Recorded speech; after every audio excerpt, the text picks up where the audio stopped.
tem regra, não existe, não dá para cobrar uma regra sobre como os presidentes devem se relacionar ou devem se manifestar a respeito de assuntos de outros países. Não tem um protocolo, tem tradição, tem conveniência, tem oportunidade, mas não tem uma regra. Mas, de uma maneira geral, o Brasil manteve ao longo do tempo, e tem mantido ao longo do tempo, um certo comportamento que se repete, que é o seguinte: eu falo sobre os temas que vão produzir algo positivo para o meu país. Não me diz respeito, não me meto. Me diz respeito e é conveniente para o Brasil, vai trazer um benefício para o Brasil objetivo, mensurável, eu falo. Do contrário, guardo o que penso para mim, para os meus amigos, para as conversas reservadas, né? Isso é o que se pode chamar de prudência diplomática.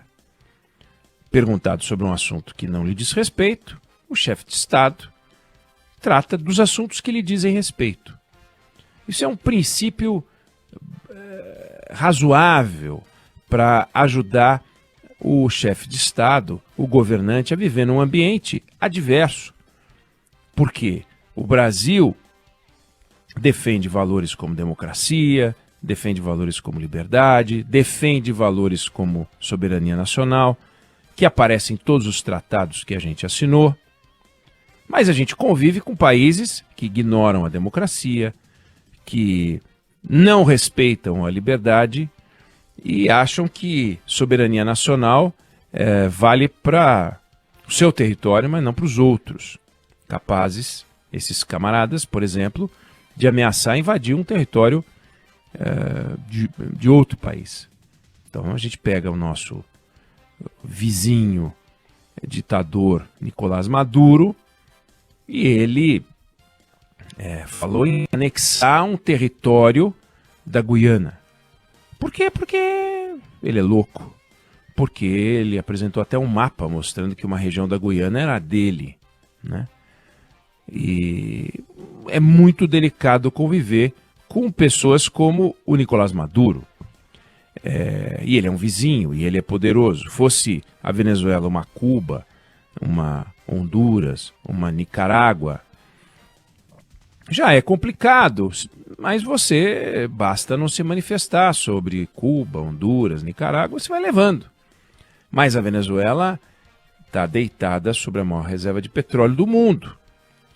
A Venezuela chama a atenção do mundo em tudo que faz.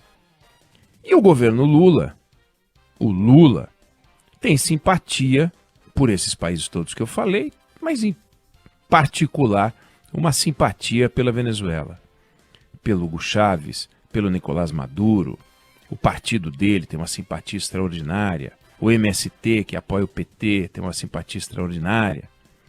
Em maio do ano passado, Maduro veio ao Brasil, subiu a rampa do Palácio do Planalto, ao lado da mulher dele, foi recebido pelo Lula, pela primeira-dama Janja da Silva, reunião no Palácio do Planalto, com direito à declaração conjunta dos dois países. Lula criticou os Estados Unidos pelo embargo econômico à Venezuela. Disse que as sanções são piores do que uma guerra, porque as sanções matam crianças, matam mulheres, a guerra só mata os soldados. E falou o seguinte, olha, narrativa, as acusações de que a Venezuela não vive sob um regime democrático.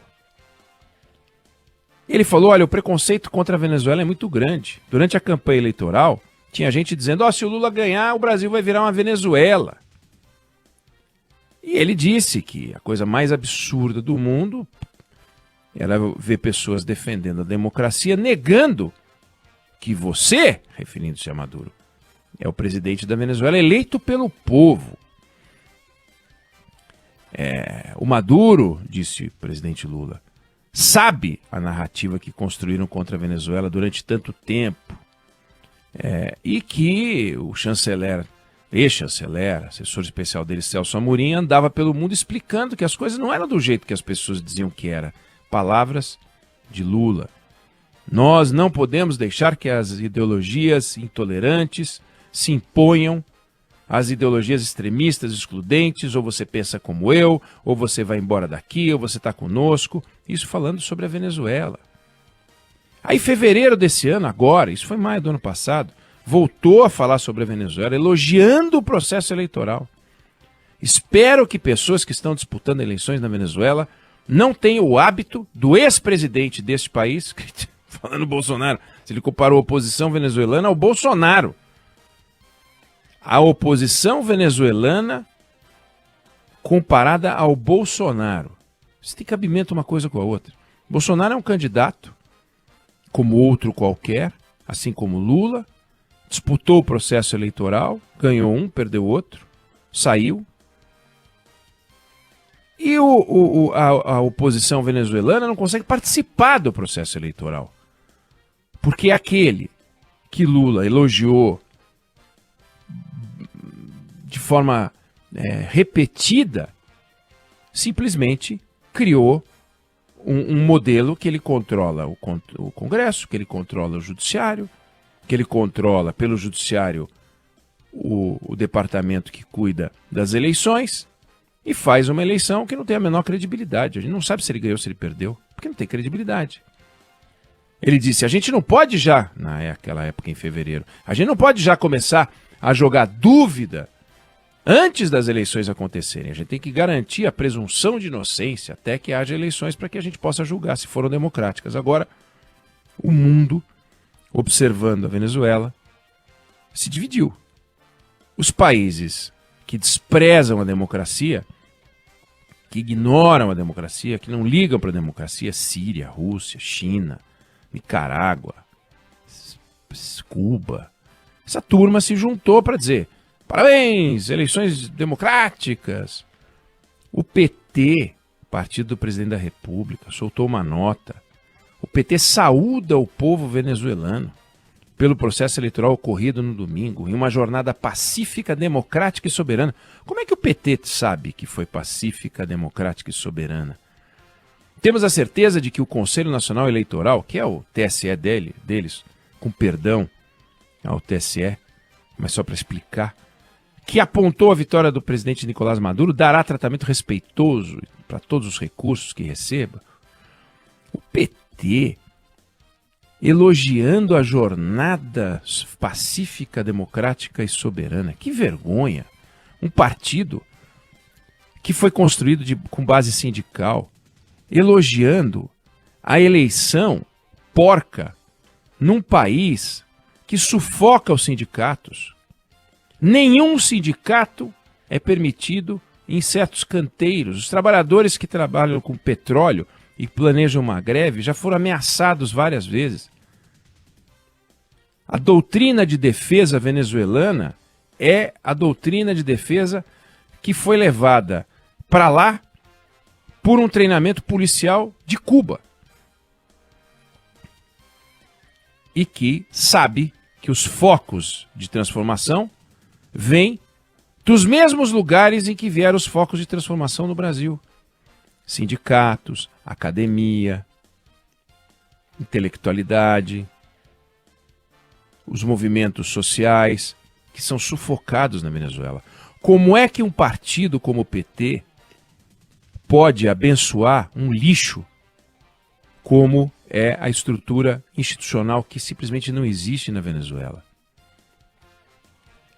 E porque o presidente Lula acha que o certo é dar opiniões sobre os assuntos mais variados, ele tem opiniões sobre a guerra no Golfo, no Oriente Médio, ele tem opiniões sobre a guerra na Europa, ele tem opiniões sobre a invasão da Venezuela, sobre a Guiana, chegou a sugerir, sobre a ameaça de invasão, chegou a sugerir que os dois, o presidente da Guiana e o da Venezuela, deveriam se sentar para conversar. Então é assim, um país é ameaçado de ser invadido por outro, tem que conversar com o país que quer ameaçar, que quer invadir.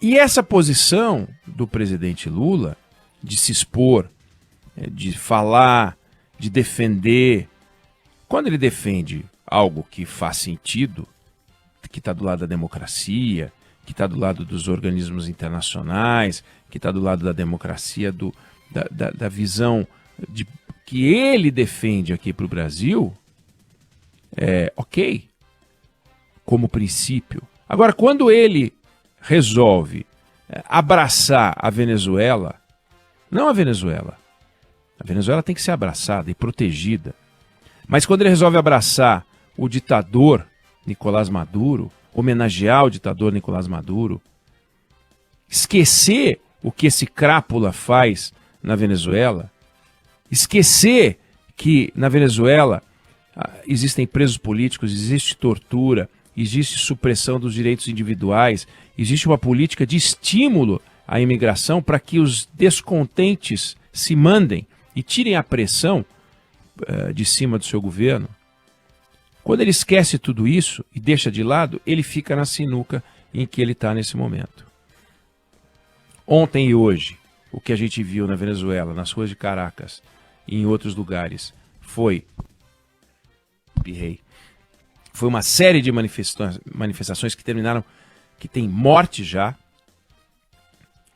E essas manifestações mostram o grau de confusão. Outro espirro. Saúde. E mais um espirro. 3. Saúde. Salva de 3 tiros. Um festival de confusão própria de um país que não está em paz. A gente não viu isso no Brasil. Olha, se existe uma coisa que o Brasil enfrenta hoje, é lamentável, é a polarização. Pois a polarização brasileira, a gente não vê isso. A gente viu o 8 de janeiro, que foi uma coisa absurda e que foi imediatamente controlada, e está lá o Supremo Tribunal Federal processando cada um dos responsáveis. Atrás dos responsáveis e colocando as pessoas na cadeia, condenando. Tem até discussões sobre o tamanho das penas, mas está lá funcionando, o Supremo funcionando, a presidência funcionando, o Congresso funcionando de forma independente. Se é tão harmônica quanto a Constituição diz, a gente pode discutir, mas independente. No 8 de janeiro, em nenhum momento, o Supremo Tribunal Federal, a instituição Supremo Tribunal Federal, a instituição Presidência da República, a instituição Congresso Nacional, correu riscos.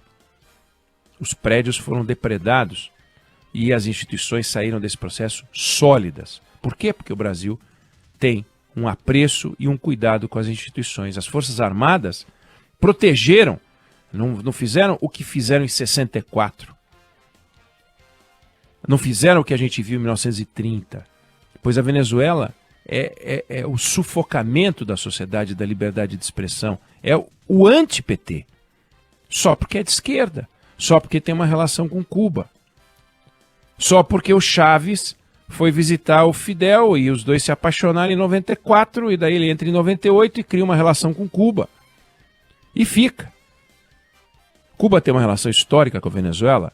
A primeira visita que o Fidel Castro fez em 59 foi à Venezuela para comprar petróleo. E lá, na época, encontrou um presidente que não foi generoso com Cuba. Cuba financiou guerrilha para derrubar o governo venezuelano. Cuba e a Venezuela ficaram sem relações até que a Venezuela resgatou as relações com Cuba nos anos 70. Mas hoje a relação da Venezuela com Cuba é total. É uma relação onde o que se troca é apoio militar contra venda de petróleo a preço barato e uma conspiração para poder vigiar a sociedade venezuelana. É isso que o governo Lula defende? E aí está um enrosco. Como é que o governo sai dessa cilada? Celso Amorim foi para lá. Aliás, uma completa inversão de valores, onde o assessor diplomático, o assessor de assuntos estrangeiros do presidente, manda mais do que o chanceler. É uma vergonha. É uma vergonha. É como imaginar um assessor econômico do presidente indo a reuniões e negociando em vez de ser o Fernando Haddad. Não pode um negócio desse. E tá lá.